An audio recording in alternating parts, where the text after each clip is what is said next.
Bienvenidos a País ADN, martes 17 de enero, 9:04 de la mañana. Y yo les quiero decir que voy a partir con algo que me tiene como preocupada. ¿Preocupada? Sí, el meta-human. ¿Lo vieron ayer a Charles Darwin en el Congreso del Futuro? ¡Ay, sí! Que habla? Tengo miedo que alguien se ponga mi información y empiece a hablar como yo. ¿No les pasa?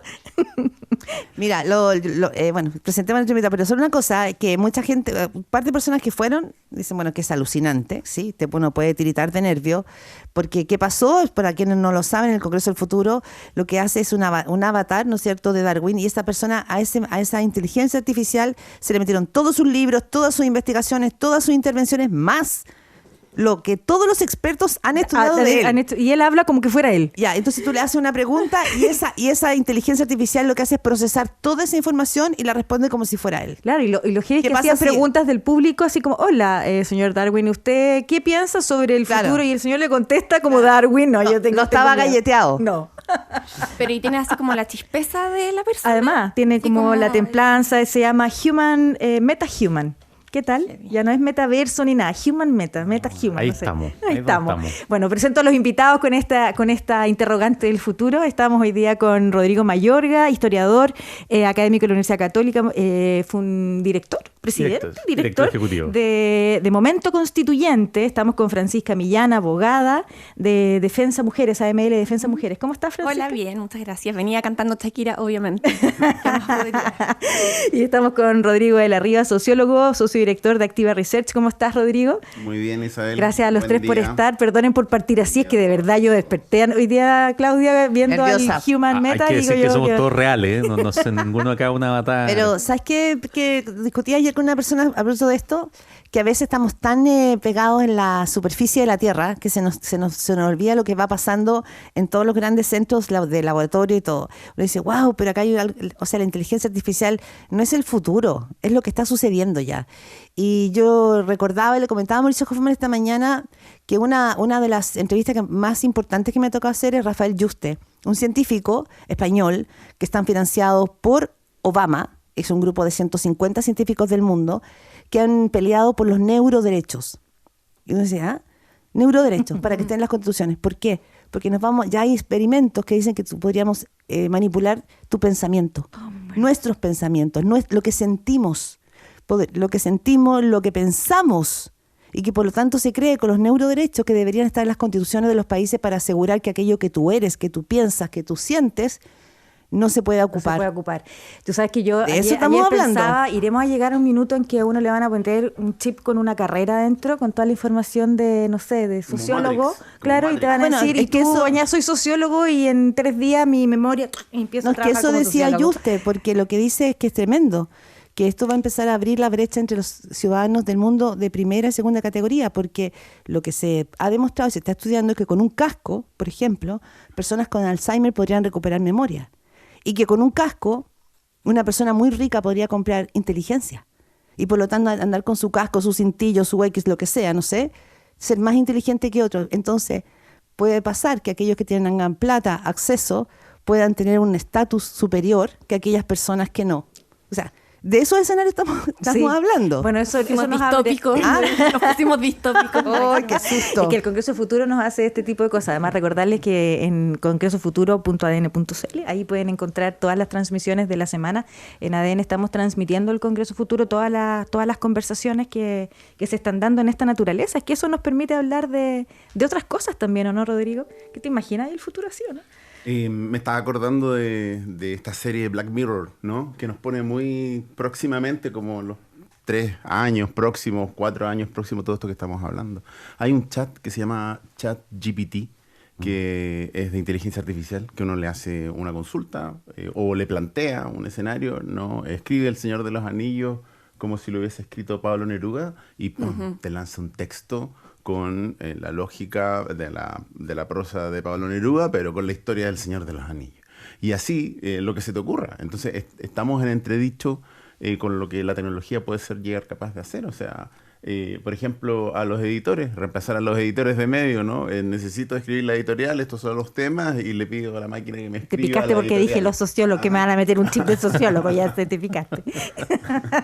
No, imagínate los abogados tiritando con esta historia. O sea, podéis ahí reproducir. Y los médicos. Watson de IBM se dice que tiene cerca de un 90% de precisión en recomendaciones legales básicas en Estados Unidos hoy por hoy. Las asesorías. Es un tema relevante que hay que ponerle atención. Claro. No, interesante Congreso Futuro, así que muy recomendable ver estas ponencias y todas las discusiones que se están dando ahí. Un Congreso que además, ¿se acuerdan que partió como tímido y de a poco se empezó a conquistar el verano y hoy día está lleno completamente? Las inscripciones presenciales ya no queda ninguna, así que la única forma es seguirlo vía streaming. Muy, muy interesante. Entonces los quería sacar un poco de la realidad política chilena, de la realidad terrenal y llevarlos un poco a estos pensamientos más... Pero perdona, lo importante es que el Congreso ha adquirido cierta transversalidad. Y en la proyección sociedad, internacional. Proyección internacional y con muchos actores políticos comprometidos con el desarrollo de la ciencia. Sí, la es muy importancia importante. que esto tiene que tener en nuestra sociedad. Además es gratuito, yo encuentro que eso es fantástico, que sea de acceso gratuito a tener todas estas ponencias, que tú puedas realmente ser parte sin tener que pagar. Noam Chomsky está ahí de Sí. expositor, qué lujo. Ni más ¿no? ni menos.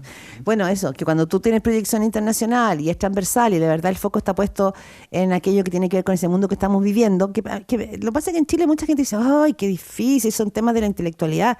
Y no, cuando uno va a Argentina la gente discute de todos estos temas, mucho de la política, del asado, de la pizza y de en qué mundo estamos y de hacia dónde nos dirigimos, como que nosotros estamos de repente muy apretados, pero es que es como un divague. Es que está pasando, es que no es futuro, es que estos son situaciones que están viendo en el laboratorio en el planeta y nosotros estamos viviendo demasiado. En esta cosa nos quedamos muy en nuestro ombligo. Es verdad, es verdad. No sé, creo. Bien, vamos a meternos en los temas ombliguistas chilenos que nos tienen a todos preocupados y los quería llevar ahora a las 9. Comenzaba la mesa, nuevamente se sienta las ISAPRE a conversar con el gobierno. Es un tema que esta mesa de trabajo realmente... uno dice, bueno, el gobierno tuvo que salir aquí a salvar a las ISAPRES, va a tener que hacerlo. Están amenazando con la quiebra, pero no es real. Comienzan a entrar las dudas. ¿Qué pasa con las personas que no pueden migrar de una ISAPRE porque tienen una enfermedad crónica? Para eso se está pensando en este grupo E, que es el grupo E que tendría FONASA para recibir a todas esas personas que definitivamente no van a poder migrar a ningún lado. Bueno, el tema de la mesa de trabajo vuelve a poner en la mesa el tema de las ISAPRES, que tiene a todo el mundo con harta inseguridad, Rodrigo. No sé cómo ves tú el tema, cómo crees que tú se va a ir desarrollando esta semana y si realmente el gobierno tiene que meterle un salvataje. Lo del salvataje es complicado porque tiene que ver con un tema de fondo y un tema más de impacto específico. O sea, claramente cualquier tipo de sistema que llega a colapsar tiene un costo en términos de toda caída, digamos, tiene un impacto siempre fuerte. Creo que hay una discusión de fondo que tiene que ver con el salvataje y tiene que ver con la pregunta respecto a cómo entendemos nuestro sistema de mercado también. Yo creo que a veces caemos en la lógica o pensamos que un sistema neoliberal es un sistema donde el Estado no se mete en nada, cuando en realidad un sistema neoliberal es un sistema donde el Estado está creando y permitiendo que existan ciertos mercados. Y ahí hay una pregunta importante. ¿Debe el Estado efectivamente permitir que exista o promover que exista un mercado en la lógica de la salud? ¿O debe el Estado simplemente hacerse un lado y dejar que ese mercado funcione y se pruebe, por ejemplo, a sí mismo? Creo que hay una pregunta de fondo que esto permite hacerla, pero al mismo tiempo creo que sí hay una pregunta respecto a si es que efectivamente esto llega a caer, si es así, anticiparse. Creo yo que estamos en una situación constantemente reactiva en el último tiempo con estas discusiones, muy teñida además de la discusión política, oficialismo-oposición, donde pareciera que nadie está preguntándose qué pasa el día de mañana cuando ocurra esto, escenario A, B y C. ¿Francisca? Mira, creo yo que aquí la problemática que hay de fondo es la discusión infinita de el derecho como una prestación, el derecho a la salud como una prestación o como efectivamente una garantía fundamental de las personas. O sea, En definitiva, aquí lo que sucede es que la gravedad de lo que le está pasando a los ISAPRES es de tal entidad porque justamente se trata de algo que debió estar siempre consagrado como un derecho fundamental del que el Estado obviamente debe hacerse cargo, tal vez con alguna dinámica específica con el mercado evidentemente, pero que tiene un rol de garantía, ¿cierto?, de garante respecto de esa función. Y aquí lo que está quedando claro es lo que sabemos desde siempre, ¿cierto?, es que la ISAPRE no tiene una lógica de aseguramiento de acceso a salud, al contrario. De hecho, no sé si se acuerdan cuando en pandemia un directivo de un ISAPRE dijo no nos podemos dar el gusto de tener personas enfermas. Sí, claro. O no podemos dar el lujo de tener personas enfermas. Mucha gente le ha respondido en Twitter, bueno, ahora no nos podemos dar el lujo de salvar a las ISAPRE. Exacto, O sea, en le ha llegado un definitiva, rebote ahí. la lógica de la ISAPRE está pensada para personas sanas. Entonces, cuando se va avanzando en resguardar derechos, es cierto, como acceso, garantías, y por una parte, cierto, la legislación y la propia jurisprudencia va exigiéndole al ISAPRE que se vaya haciendo cargo del derecho que supuestamente resguarda, entonces hace agua, porque no tiene esa posibilidad. Entonces, en el fondo, funciona como si fuera un seguro, ¿cierto? Como un seguro de auto. La lógica del seguro de auto es que masivamente muchas personas lo contraten y con ese dinero poder subsidiar a las poquitas personas que van a tener un accidente, pero que siga siendo rentable porque vamos a, en general, pensar que las personas no se van a accidentar. Pero ¿qué pasa con las personas enfermas?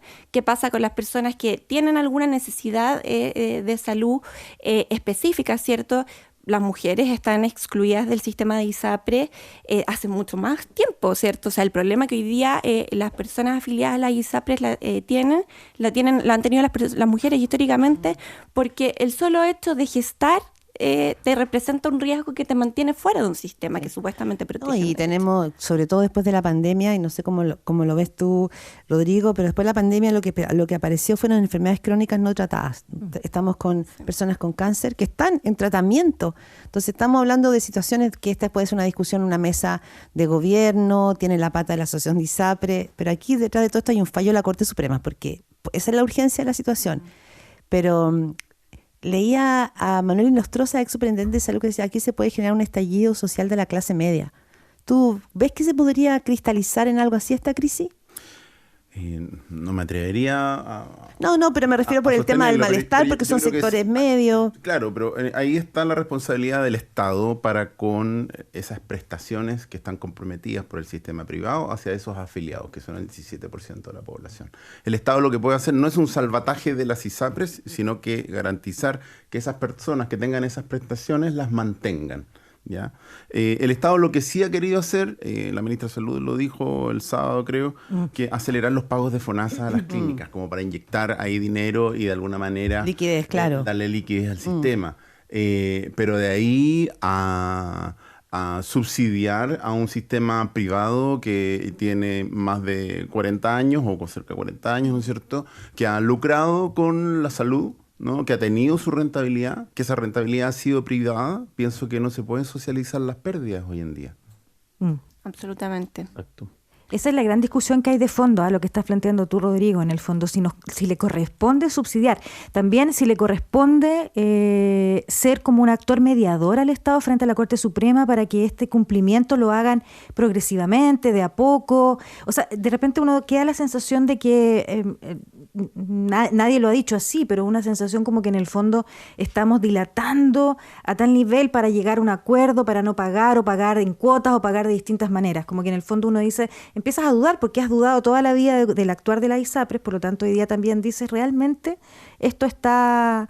Como realmente estarán en crisis de fondo, con todas las ganancias que tuvieron. Y también te demuestra un tema que tiene que ver con la famosa discusión del lucro y de las utilidades finalmente. O sea, cuando yo tengo un sistema que funciona bajo la lógica del lucro, que recordemos no es que sea pago, el lucro significa que yo pueda retirar las utilidades al final de cómo se llama, de cada ciclo, es lógico que si yo el día de mañana considero que no me está dando suficientes utilidades o hay otra opción, otro negocio que me va a dar más utilidades, tome eso y me lo lleve a otro lado. Entonces, es la razón por la cual, por ejemplo, las universidades, desde la Ley General de Universidades del 81, durante la dictadura, no pueden tener fines de lucro, porque el riesgo de que eso pase y el peligro, el costo que eso tiene es muy grande. Entonces, ahí viene una pregunta que hemos tenido, bueno, durante el último tiempo. El lucro en este tipo de situaciones, ¿cuál es el riesgo que corre? Y yo creo que aquí tenemos una situación de este tipo, porque en este caso se habla, como decimos, de la crisis, de un montón de cosas, pero perfectamente podría ser que el día de mañana fuera, pucha, el negocio ya no está tan bueno como antes, así que mejor llevemos estos capitales a otro lado. Y el costo, el costo de eso terminan pagando en este caso los afiliados, las personas, con un tema que no es poco relevante, que es el de la salud, que es un tema de fondo. Entonces, ahora, la salida, Rodrigo, le pregunto a todos, la verdad, la salida, por ejemplo, y aquí tenemos una visión que me parece interesante, que en el fondo que el Estado sea de alguna manera, se asegure que las personas que no puedan tener un sistema de salud, les asegure que puedan tener, pero en el fondo el Estado se está haciendo cargo de las personas, no de las ISAPRES. Exacto.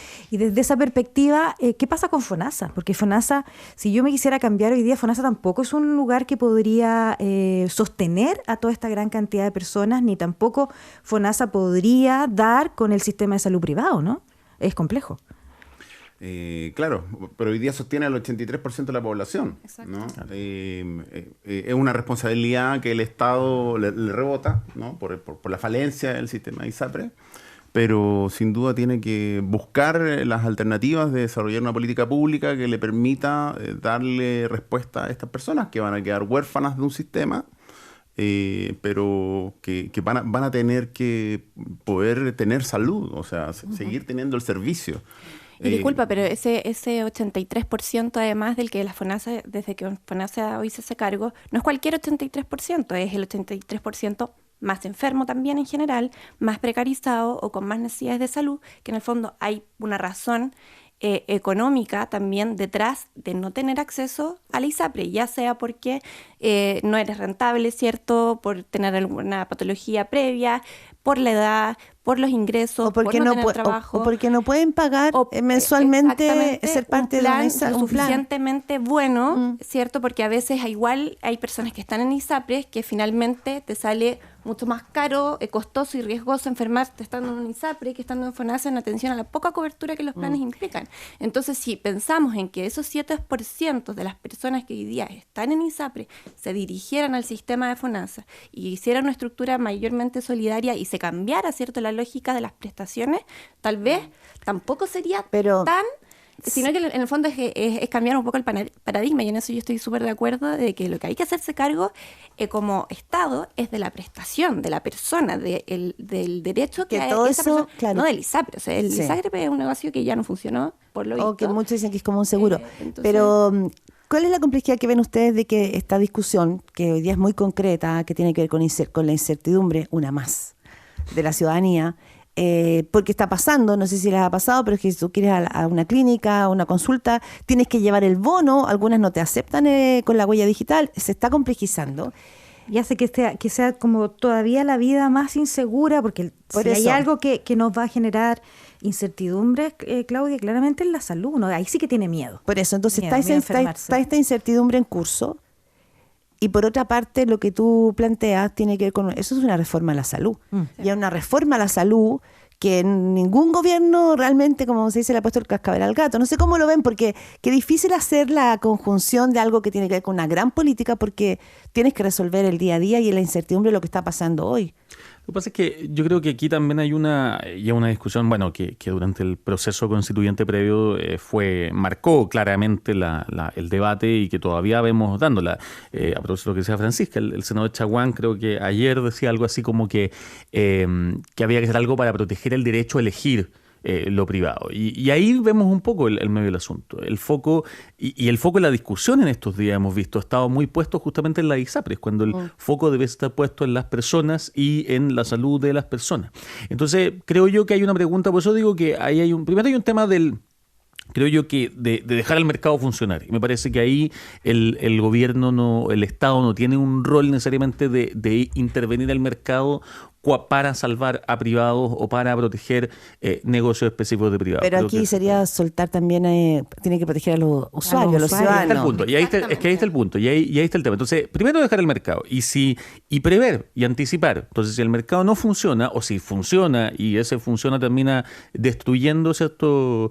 Como justamente ocurre, que ciertos prestadores que no logran la eficiencia suficiente terminan saliendo. Lo ideal es justamente anticipar para ver cuál es el plan que lleva eso. Y ahí lo que decía Francisca es clave. Las personas que hoy día están en ISAPRE, muchas de ellas entregan ese 7%, son además las personas generalmente que tienen un 7% mayor, porque es un porcentaje mayor de un sueldo mayor, o sea, un porcentaje igual de un sueldo mayor.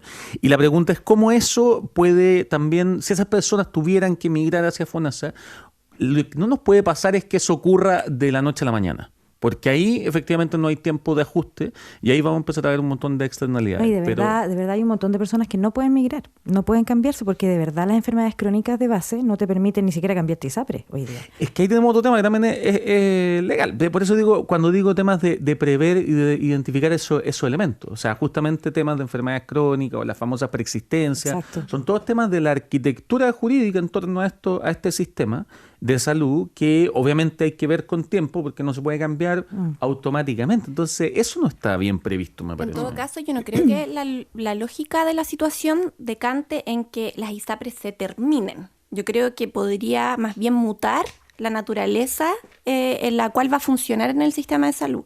Y yo creo que debiera hacer lo que sensatamente es en realidad desde siempre, que es una lógica de un seguro. De un seguro de complementario, ¿cierto? De cobertura, etcétera. Y en ese sentido, las personas que tienen preexistencia y están en esta situación que no les permite tampoco migrar, debieran estar cubiertos también con esa situación. Bueno, es un tema que va a seguir dando seguramente mucha conversación acá en ADN Hoy. Claudia, ustedes han entrevistado a todos los actores, uno tras otro, algunos más pesimistas, otros mucho más tranquilos, tratando de calmar, diciendo que esto es una crisis que va a pasar, otros realmente pidiendo ayuda. Ha habido de todo en la conversación. Lo claro es que hoy día se sentaron a conversar, ayer partieron, hoy día continúan las conversaciones. Ahí está Constanza Vargas en la reunión y queremos escucarle un poco para saber quiénes han llegado y cómo está Constanza. ¿Cómo estás? Hola Isabel, hola a todos por allá. Sí, es la segunda reunión, de hecho, que tienen las ISAPRES con el gobierno post fallo de la Corte Suprema. La primera, recordemos, fue el 2 de diciembre del año pasado y ahora más de un mes después vuelven a reunirse el Ministerio de Salud, en este caso con las ISAPRES. Estamos nosotros, de hecho, en el Ministerio de Salud desde bastante temprano esperando a que lleguen los involucrados en esta reunión. En este caso sabemos que va a estar presente la ministra de Salud, Jimena Aguilera. Llegó también ya el representante de la Asociación de ISAPRES, Gonzalo Simón, presidente de la Asociación de ISAPRES. Sabemos también que hay representantes de Consalud, por ejemplo, pero no tenemos mayor información porque es una reunión de carácter privado. Nosotros estamos con los colegas de la prensa esperando para saber si hay declaraciones posterior a esta reunión, porque desde las ISAPRES, de hecho, Isabel, habían denunciado que no se habían reunido por bastante tiempo con el ministerio y estaban más o menos bastante perdidos, por decirlo de alguna forma, con cómo iba a proceder esta relación y estas reuniones con el ministerio, y finalmente hoy se reúnen, así que estamos súper expectantes a ver cuál es el resultado y si va a haber punto de prensa finalmente después de esta reunión. Perfecto, Constanza, vamos a quedar ahí atentos y tú nos interrumpes si es que realmente hay alguna declaración o algo, porque es importante que se vuelvan a sentar a la mesa para generar, como decía Claudia, certidumbre en la población, sobre todo en estos 3 millones de personas que están en las ISAPRES. Gracias, Constanza. Quería añadir un sector del que se habla poco, que también está en ISAPRE y que para muchos padres, madres, cuidadores les cuesta un montón que entren, que son las personas con discapacidad. Tenemos un registro nacional de discapacidad, pero quiero decir que son muchísimos los niños, niñas, adolescentes o mayores que están con discapacidad y que no tienen este carnet porque es un largo y burocrático trámite para poder sacarlo. Pero esas personas que dependen de eso, de sus tratamientos por epilepsia refractaria, que cuesta mucho que te sostengan por el pago de medicamentos que son carísimos, bueno, que sus terapias que tampoco son suficientes, esas personas si quedan sin ISAPRE, ahí sí que el sistema público no va a poder absorber, porque son terapias mucho más caras, que ya también las ISAPRE, que los kinesiólogos, fonoaudiólogos, todo acotado, todos lo sabemos, pero ahí hay un mundo oculto, silenciado, que siempre está como en la puerta, con el patio trasero de nuestra sociedad, que también está muy expuesto a una situación como esta. Que también, subsidiado en parte por la Teletón en algunos tipos de discapacidad hasta los 24 años. Pero Nada en más. algunos. Y también preguntarse un poco más allá de por qué esos tratamientos son tan caros y si son efectivamente tan caros, porque también hay mucho mercado metido en esa situación, digamos. O sea, la salud pública tiene acceso a los medicamentos a un costo distinto del que lo tiene el usuario final, por ejemplo, en una clínica. Entonces, hay que ampliar incluso un poco más la discusión respecto de la mercantilización de este escenario. O sea, no solamente la atención de salud, sino que también los medicamentos, las terapias y la cobertura que a eso se le da. ¿Por qué las farmacéuticas también siguen siendo un negocio? O sea, ahí va mucho ¿Cuál es más el allá. rol ahí de Senabast, por ejemplo? ¿Cómo fortalecer Senabast, ¿no? y dar mayor cobertura? ¿Por qué no pensar en ese segmento de la población en una ampliación de las garantías del GES, ¿no? Esas son las soluciones. Claro, ese es un punto clave el que tú haces. Son las soluciones a las cuales hay que avanzar. Te digo porque una vez conocí a un matrimonio de Letif en Chiloé, una islita que tenían una hija con discapacidad. Él era, ¿cómo se llaman estas personas tallador? Un artista increíble. Y su mujer cuidaba a su hija. Y lo que les pasaba era eso, que para poder hacerle ejercicios con un kinesiólogo, tenía que venir a esperar que llegara alguien de Puerto Montt.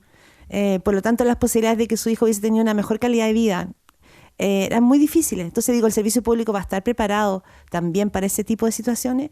Incertidumbres que son preguntas, Sería ¿no? lo ideal en todo caso, que esto nos permita, o sea, que esta discusión nos permita justamente hablar de la salud que tenemos. Y también, a la vuelta de la pausa, vamos a hablar de la educación que tenemos. Ayer se han ido. Hacemos la pausa, seguimos haciendo País ADN con Rodrigo de la Riva, Rodrigo Mayorga, Francisca Millán. Mejor me quedo con el Human Meta. Hablemos de eso porque ya la ISAPRE me pone nerviosa. Que venga uno a solucionar esto. Preguntémosle a uno cómo solucionamos esta situación. Claro, inteligencia artificial para las ISAPRE. Oye, tú sabes que un auditor, Oso Rojoso, nos escribe, nos manda una noticia que yo tirito, dice que a propósito de inteligencia, que Europa está ampliando la lista de los insectos autorizados para alimentarse. Estos son los que se pueden comer. Hay un cuarto insecto disponible para la venta y consumo que se llama, Hormigactor, ¿no? larva de escarabajo del estiércol, ¿ya? Que se puede consumir entero o en forma de polvo o harina. Suena súper rico. Exactamente, eso, para un día. En polvo. Lo prefiero en polvo ya. Vamos a la pausa. Prefiero los supersónicos, ya. Los temas del Chile de hoy están en País ADN, junto a Isabel Tolosa y Claudia Álamo. Como siempre, yo le digo a la Claudia, no tenemos que hablar en la pausa porque salen los mejores temas. Ya, pero les quiero vamos a empezar a grabar pedacitos de pausa y los vamos a dar. Vamos a hacer un podcast de la pausa de País. Sí, exactamente. Está bueno. Les quiero decir que además en ADN Podcast estamos subiendo este segmento. Ahora tenemos un espacio, así que nos pueden seguir ahí. Estamos muy contentos aquí porque mucha gente nos ha preguntado dónde puedo escuchar de nuevo a los panelistas, la conversación que se dio. Bueno, ahora la pueden viralizar, compartir, se las vamos a mandar a los panelistas. Habíamos dejado anunciado el tema educación, pero en la pausa, justamente hablando de las ISAPRE y del costo de la vida y lo que pasa en nuestro país, acá Rodrigo de la Riva, sociólogo, nos cuenta que hoy día justamente están sacando un estudio sobre el costo de la vida, Rodrigo, y que nos tiene como el cuarto país más endeudado, o que nos cuesta más llegar a fin de mes. Cuéntanos un poco, porque esto es una buena conversación que podemos tener acá. Exactamente. Bueno, este es un estudio que hacemos 2 veces al año con una asociación de empresas independientes de investigación de mercado a nivel global, 39 empresas en particular. Hicimos un gran volumen de entrevistas, más de 33.000 entrevistas, y bueno, Chile tuvo su participación a través de Activa y consultamos como consecuencia de la pandemia, ¿no? Que todos sabemos, y el proceso inflacionario que ha vivido a nivel global la población. Le preguntamos si con los ingresos que tiene, ¿no es cierto?, qué es lo que describe de mejor manera su situación financiera, y las alternativas eran, bueno, vivo cómodamente, ni cómodo ni me cuesta, y también hubo quienes señalaron me cuesta financieramente llegar a fin de mes.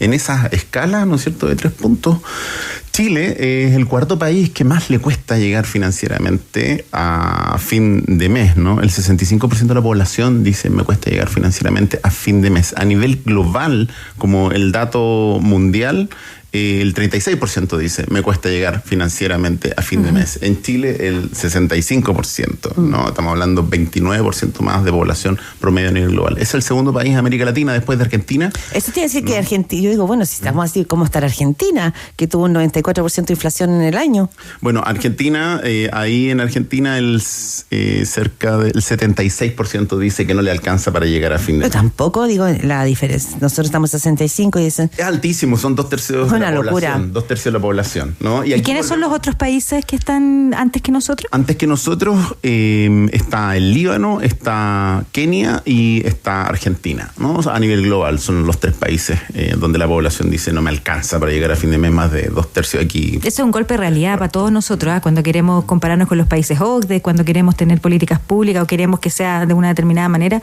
cuando estamos comparándonos con estos países, dicen, bueno, esta es la realidad de Chile, pues, es una realidad compleja. Así es, ¿no? El 11% dice vivo cómodamente. Recién hablábamos que el 17% está en el sistema de ISAPRE, ¿no? Bueno, ese es el mundo que puede acceder a ISAPRE, ¿no? Y que puede elegir, ¿no? Porque la libertad de elegir es una ilusión, toda vez que no hay recursos para poder elegir, ¿no? Exacto. Entonces, en realidad, en Chile, dados estos datos, ¿no es cierto? Y otros datos, obviamente, más duros, ¿no? La población que está en condiciones de elegir realmente para sí salud, elegir educación, elegir vivienda, es un 10% más o menos de la población, ¿no? El resto tiene que endeudarse para llegar a fin de mes, ¿no es cierto? Tiene que poder acceder a esa educación que sus recursos le permite acceder, ¿no? En el caso de, por ejemplo, colegios particulares o particulares subvencionados. Y lo que está en gran discusión es el tema del sistema público que te impone un colegio. Pues bien, es esa imposición de ese colegio que lo debiera estar garantizando el Estado, es una imposición que debiera ser eficiente y eficaz, ¿no? Eficiente en términos del uso de los recursos y eficaz en términos de la calidad, la homogeneidad de la calidad que ofrezca en todos los establecimientos a nivel país, de manera tal que la elección o la libertad de elección no sea un tema, ¿no? Que yo al colegio que me toque, dada mi realidad geográfica, dada mi comuna, sea un colegio que tenga un estándar de calidad de educación similar al de cualquier otro. Ese es como el norte, ese es como el objetivo. Ese es como el ideal, porque tanto estábamos hablando de la ISAPRE, que si la salud pública me diera confianza, me diera tranquilidad, todos pudiéramos elegir y todos pudiéramos aportar a que sea mejor también, si eso es lo que uno quisiera. Pero esta es la discusión que tuvimos en tema de los derechos sociales, que en el fondo aquí es el país que queremos tener. ¿Qué país queremos tener? ¿Queremos seguir teniendo un país de libre mercado? ¿Queremos seguir teniendo un país con desigualdades? Es una discusión que yo creo que dejamos iniciar y que quedó ahí, con este rechazo de en septiembre, que no seguimos discutiendo, porque seguimos discutiendo el mecanismo, pero no el trasfondo. Que no sabemos si se va a volver a discutir, digamos, con esta participación ciudadana en este nuevo proceso constitucional. ¿Debiera o no? O sea, siempre debiera. Si el tema es, no sabemos si los tiempos ni los mecanismos van a permitir, tampoco sabemos los actores específicos. Ayer recién se aprobó, se promulgó, digamos, salió hoy día en el diario oficial la ley, la reforma que habilita este nuevo proceso. Así que recién ahora, quizás próximas semanas, vamos a saber los primeros nombres de en este caso, a los expertos y la experta. Ahora, más allá de eso, yo creo que efectivamente una discusión que se está dando, y creo que lo de ISAPRES lo muestra también, y un poco lo que Rodrigo nos decía de estos datos, porque es un sistema que está haciendo agua. Yo creo que al final es un sistema que en el fondo funcionó durante mucho tiempo en gran medida tomando prestado del futuro y hoy día está pagando la deuda. Yo solamente quería recomendar, hay un libro, una etnografía de una antropóloga norteamericana, Clara Hahn, que hace poco se tradujo al español, que se llama La vida en deuda, tiempos de cuidado y violencia en el Chile neoliberal.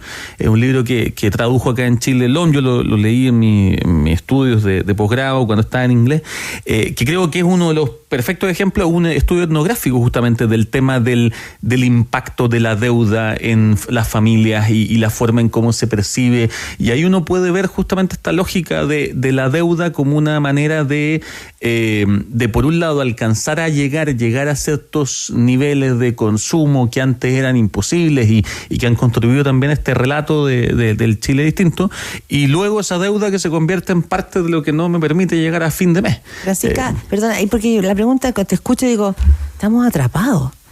Y lo planteo en ese sentido como pregunta, porque cuando uno dice, bueno, somos país de la OCDE, pero uno habla con personas que viven en Francia o que viven en España, pero sobre todo lo conversaba con una persona que vive en Francia y decía, yo voy realmente al consultorio en mi barrio porque es buenísimo, es como una clínica. Tuve a mis hijos de una alta ejecutiva de una empresa, y mi hija fue al colegio de la esquina y hoy día es una profesional de lujo, pero me dice, pero yo pago casi el 40% de mis impuestos. Exacto. Entonces todo es sistémico al final, porque uno queremos tener mejor salud, necesitamos también una mejor educación, saber, confiamos en que, pero estamos en condiciones también de hacer la discusión respecto de los impuestos. Tenemos sueldo, cuando tú, Rodrigo, da esas cifras, si hay un 65% que no llega a fin de mes con lo que tiene, podemos, o sea, es como que la discusión se empieza a volver como sistémica, no sé cómo. Es absolutamente sistémica, porque en definitiva tiene que ver con cómo se estructura la lógica de las necesidades y de los servicios para las personas en la vida cotidiana.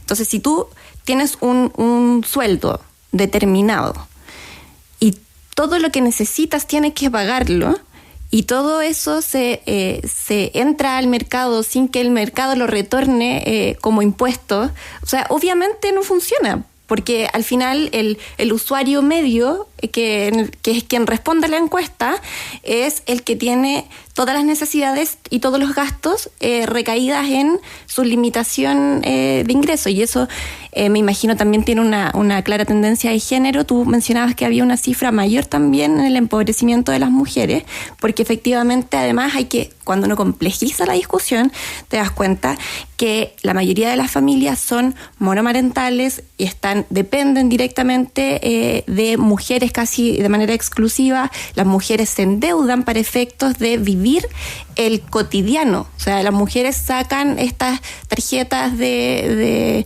líder, ¿cierto? De todos estos negocios como de que te exigen pocos requisitos, pero te cobran muchos intereses, ¿cierto? El líder, el ITES, no sé, para comprar la mercadería en cuotas, la mercadería que vas a necesitar para el mes.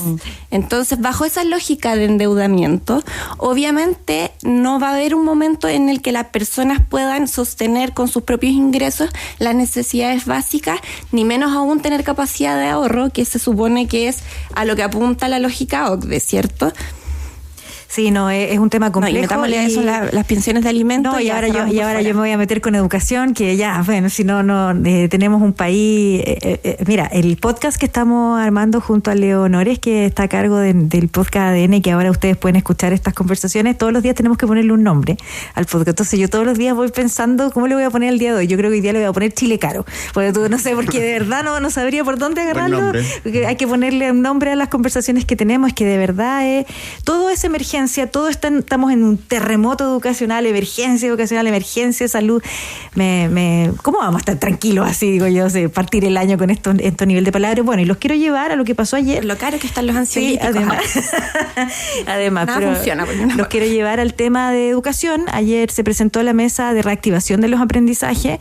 Va a haber un consejo que lo preside Joaquín Walker, que era panelista nuestro, así que estamos muy orgullosos de eso, de ver que ojalá le vaya súper bien.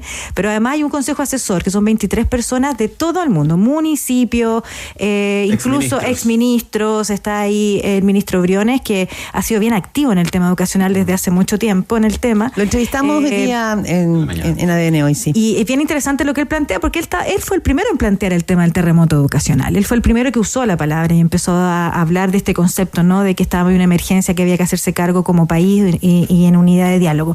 Solo para poner contexto, tiene 3 ejes: un eje en salud mental, un eje en recuperación de aprendizaje, y el tercer eje tiene que ver con ir a buscar a los estudiantes que se nos han ido del sistema, que no es solo de la pospandemia, es de siempre. Entonces, la pregunta es si les parece que están bien acotadas las medidas. Claramente no son las medidas que se van a poner en marzo, esto hay que trabajarlo pensando en el segundo semestre de este año, creo yo, Rodrigo Mayorga. Yo creo que ahí vienen los temas de urgencia. En términos generales me parece súper bien. Creo que Debería haber pasado hace más rato, probablemente. El terremoto educacional, digamos, tuvo que ver mucho el impacto de la pandemia. Yo creo que lamentablemente a veces como que se trata de seguir. O sea, lo que decías tú de lo telúrico. Esto es como un terremoto. La pandemia es como vivir una guerra. Y en muchas cosas en este país, y la educación fue una de ellas, como que parece que tratamos de decir, volvimos a la nueva normalidad y aquí seguimos para adelante y cortamos un poquito el currículum priorizado y claramente el impacto era mucho mayor. Creo que lo escuchaba en la mañana que conversaban con el ex ministro Briones, cuando le preguntaban si solo se podía mitigar esto, y efectivamente solo se puede mitigar. O sea, todos tuvimos un impacto en el momento de la vida que nos tocó la pandemia, y ahora la pregunta es, entonces creo que ahí hay un tema primero de priorizar, y en ese sentido me parece bien que sean como focos muy muy concretos, porque hay cosas a las que no podemos pasar mientras no hayamos resuelto estos temas. Pero lo segundo, yo creo que hay que poner urgencias también. Y en ese sentido creo, y eso implica no solo urgencia en términos de tiempos, de las discusiones, sino que de destinar los recursos para esto. Porque aquí tenemos temas de recursos. Esto no es barato, esto requiere gente, requiere horas hombre y horas mujer, requiere inversiones, y eso hay que sacarlo de otros lugares. Y me parece que en el caso específico de educación no se puede seguir esperando, porque ya pasó un año completo en esto sin que nos hayamos puesto de cabeza. Ahora, hablar de emergencia, como decía el ex ministro Briones, implica, o hablar de terremoto educacional implica poner recursos como que fuera un terremoto, porque ahí hay que poner recursos adicionales. Eso están planteando en el fondo, no queda otra. Sí, poner recursos el adicionales. daño ya está hecho. Exacto. Él mismo dio un dato súper interesante, que hizo un cálculo del tiempo que estuvieron cerradas las escuelas públicas. Qué brutal ese dato. 1,2 años las escuelas públicas, algo así. 1,2 años. 0,9 los particulares subvencionados, y los particulares 0,4. ¿no? Igual yo quiero por poner, lo tanto, hay una brecha importante, pero quiero poner ya un dato que yo sé que no hay que buscar culpables porque se cerraron, ya pasó, ya está, ya hay que hacerse cargo, pero igual quiero ponernos en el contexto. Los profesores fueron los últimos en vacunarse. Ahí se cometió un error grave. Cuando se quería volver a trabajar no habían medidas sanitarias para los colegios, había miedo para volver. Entonces, también hay que ponerse en ese contexto. No, sin duda, es una realidad. O sea, ¿por qué los colegios particulares tuvieron solo 0,4 años cerrados, ¿no? Estamos hablando de 5 meses cerrados, ¿no? En comparación a 13, 14 meses del sistema público. Porque el colegio particular tiene las herramientas, se adaptó rápidamente, tuvo la tecnología, pudo tomar las medidas sanitarias para volver al aula. Y esos son el 7% de la población, los colegios particulares, más o menos, ¿no?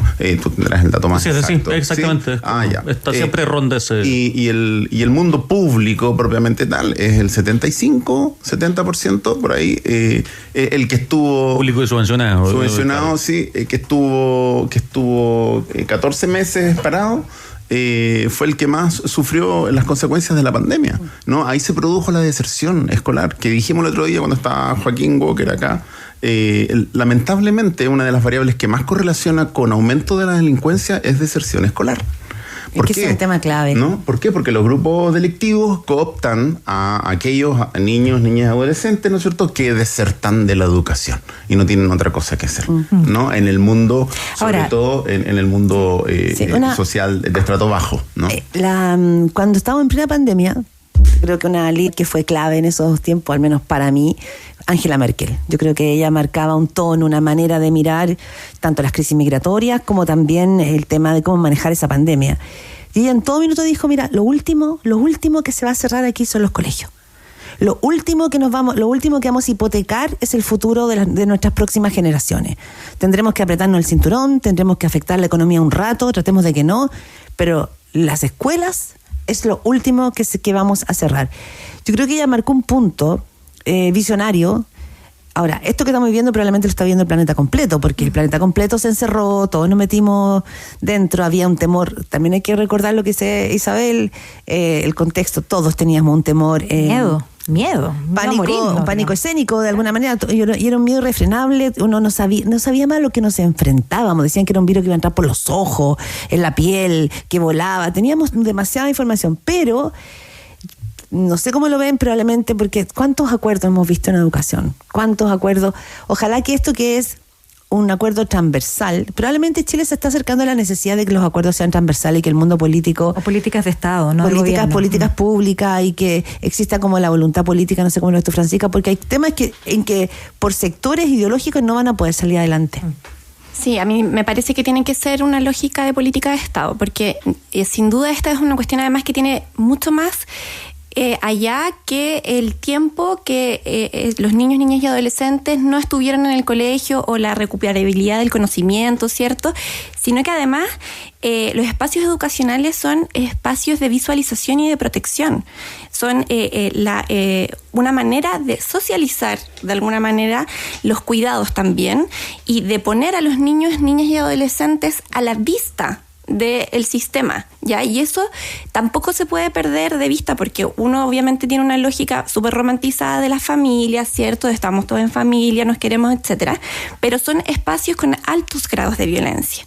Y en la pandemia se vio, además especialmente agudizado, por razones obvias, ¿cierto? El contexto estresor en general, pero además la inseguridad económica, el estar juntos, ¿cierto? Que muchas veces también en condiciones de hacinamiento, que hace un poco difícil trabajar, estar, cuidar y hacer todo al mismo tiempo, muchas veces además con personas directamente agresoras, ¿cierto? Ya sea maltrato infantil, abuso sexual, violencia intrafamiliar, o sea, el contexto que la infancia tuvo que resistir mientras no estuvo en el colegio es mucho más que solo no estar en el colegio. Es una experiencia en reemplazo de estar en el colegio. La vinculación. Es extremadamente violenta. Yo pensaba, por ejemplo, en niños que se fueron en pandemia, niños, niñas en kinder y volvieron en segundo básico.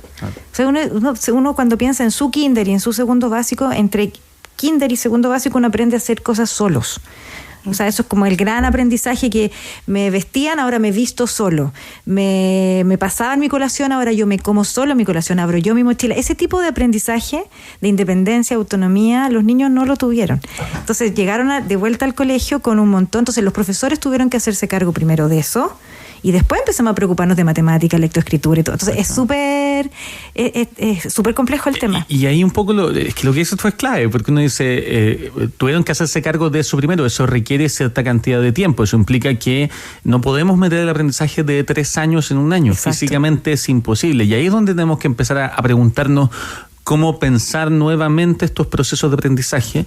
Y ahí vuelvo a lo que decía la Claudia. Creo que el tema de los acuerdos, no sé si es un acuerdo o son empezar a poner la pelota en el piso respecto a los temas de fondo. Hablamos mucho hoy día del tema del cierre de las escuelas, la apertura de las escuelas. Yo estaba haciendo clases en el momento de la pandemia en escuela, entonces me tocó vivirlo bien directamente. Y tengo muy claro el recuerdo de que la gran discusión era para muchos no por un tema de la educación de los niños, era por un tema de la reactivación económica. ¿Dónde estaba haciendo clases? En ese momento estaba en San Ignacio del Bosque, un colegio particular. ¿Qué hicieron? ¿Se fueron a...? Estábamos fuera, digamos, todo el año, fueron clases online. ¿Un buen sistema de conectividad? Sí, digamos, los estudiantes tenían la posibilidad y aún así... Porque ahí hay otro problema. Chile no tiene conectividad, en las zonas rurales no tienen dispositivos. No había cómo, o sea, incluso en esos lugares donde tenían todas las condiciones, claramente el impacto fue visible. Pero la discusión no era sobre el aprendizaje de nuestros niños, era sobre la reactivación económica, y fue una discusión que tuvo mucho de partidista en términos de las posiciones. Tuvimos acusaciones constitucionales, ahora tenemos, y de nuevo vemos cosas parecidas. Ahora tenemos, por ejemplo, que una interpelación al ministro Ávila la próxima semana, producto de del tema del sistema SAE, que se llama tómbola de nuevo. Entonces nos encontramos con esa cosa de que uno debería decir, ¿dónde ponemos el foco? En discutir un sistema, un algoritmo que ya tenemos discutido hace 5 años. O vamos al salvataje de la situación. O vamos a poner toda la energía en esto y no en esta discusión de si yo puedo ir a elegir al colegio mismo, ¿no? Creo que ese tipo de cosas no dan mucha esperanza o mucha aliento. Así que me alegro por la mesa en ese sentido. Sí, po. La mesa propone 20.000 tutores para fortalecer la educación de alumnos entre segundo, tercero y cuarto básico. Eso es una súper buena iniciativa. Exacto. Y bien concreta, además, porque son 5.000 estudiantes de pedagogía y vamos a abrirnos ahora a otras áreas. Y decía también, el exministro Ignacio Briones, algo interesante, decía, bueno, ¿cuántos adultos mayores que están retirados, pero que todavía están súper vigentes, podrían también ser parte retirados, sí, y ayudar. Entonces dije, bueno, y él dice, aquí, él dijo que se reunió con el presidente Boric, dijo, acá necesitamos hacer una épica de esto. Esto tiene que tener una emoción país, esto no puede ser solamente una cosa concreta, un Excel. Esto tiene que tener un relato, tiene que tener una convicción en la ciudadanía, en los padres, los cuidadores. Entonces, si todo el mundo se participa y gente mayor que tiene la experiencia también va, probablemente se puede armar algo muy bonito en términos como de sociedad, ¿no? Además también hay una crisis a nivel de salud mental gravísima. En todas las edades, diría yo, pero que se ve de manera especial en los altos índices en aumento de intentos suicidas, de medicación, de diagnósticos psiquiátricos a niños, niñas y adolescentes, a propósito de lo que ha significado vivir el encierro, de la forma estamos viviendo los efectos de la pandemia. Entonces, obviamente, el contexto educativo no puede así como hacer borrón ni cuenta nueva, como bueno, ya sigamos, ya volvimos, porque obviamente hay una secuela, hay una huella traumática de la que hay que hacerse cargo. Sí, pues yo por eso digo, no hay que hablar de pérdida de aprendizaje. Por eso me gusta el concepto de reactivación, porque supongo que en la pandemia aprendimos otras cosas.